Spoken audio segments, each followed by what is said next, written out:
Yesterday we read about the three little pigs, and the wolf came along and we called him a big bad wolf, but this is the story from the wolf's point of view. The true story of the three little pigs by A. Wolf.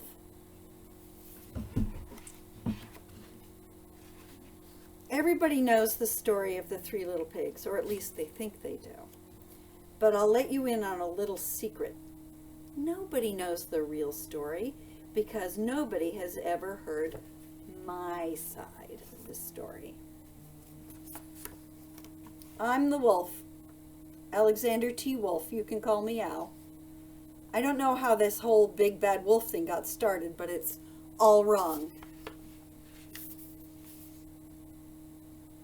Maybe it's because of our diet. Hey, it's not my fault wolves eat cute little animals like bunnies and sheep and pigs. That's just the way we are. If cheeseburgers were cute, folks would probably think you were big and bad too.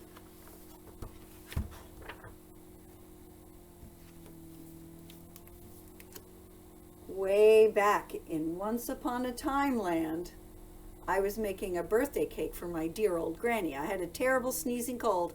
I ran out of sugar.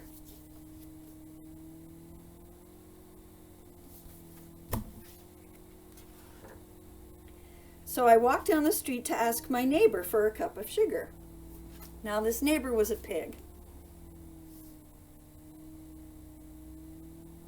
And he wasn't too bright either. He had built his whole house out of straw. Can you believe it? I mean, who in his right mind would build a house out of straw? So of course, the minute I knocked on the door, it fell right in.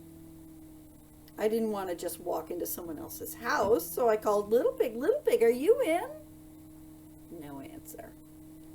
I was just about to go home without the cup of sugar for my dear old granny's birthday cake. That's when my nose started to itch. Well, I felt a sneeze coming on. I huffed, and I puffed, and ka-choo!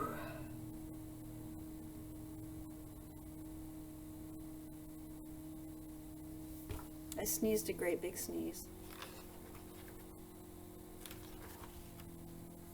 The whole house fell down. And there was the pig.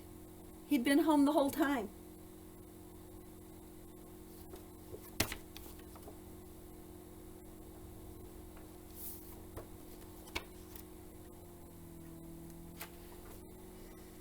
I was feeling a little bit better, but I didn't have my cup of sugar. So I went to the next neighbor's house. This neighbor was the first little pig's brother. He was a little smarter, but not much. He'd built his house out of sticks. I rang the bell on the stick house. Nobody answered. I called, Mr. Pig! Mr. Pig, are you in? He yelled back, Go away, wolf. You can't come in. I'm shaving the hairs on my chinny chin chin. Oh, that's where they got that line. I had just grabbed the doorknob when I felt another sneeze coming on. I huffed and I snuffed and I tried to cover my mouth, but I sneezed a great achoo sneeze. And I blew that stick house all to pieces. I still didn't have the sugar for my old granny's cake. So I went to the next neighbor's house, and it happened to be the sister of the other two pigs. She must have been the brains of the family. She had built her house out of bricks. I knocked on the brick house, no answer. I called, Mrs. Pig, are you in? And do you know what that rude little porker answered? Get out of here and don't bother me again. Talk about impolite. She probably had a whole sack full of sugar, and she wouldn't give me even one little cup for my dear sweet old granny's birthday cake. What a pig. I was just about to go home and maybe make a nice birthday card instead of a cake when I felt my cold coming on. I huffed and I snuffed and I achoo, sneezed once again. Then the third little pig yelled, "And your old granny can sit on a pin."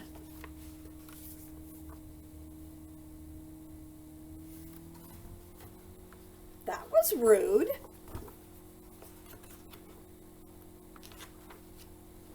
Now, I'm usually a pretty calm fellow, but when somebody calls my granny a name like that, I go a little crazy.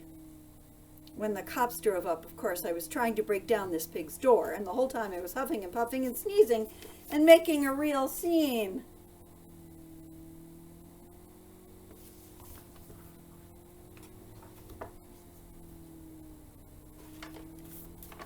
The rest, as they say, is history.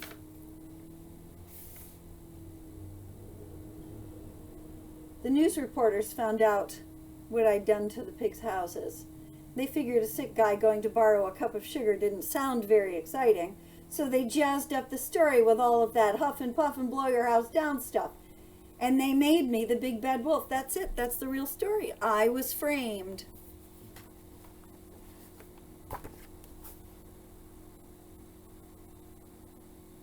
Poor wolf.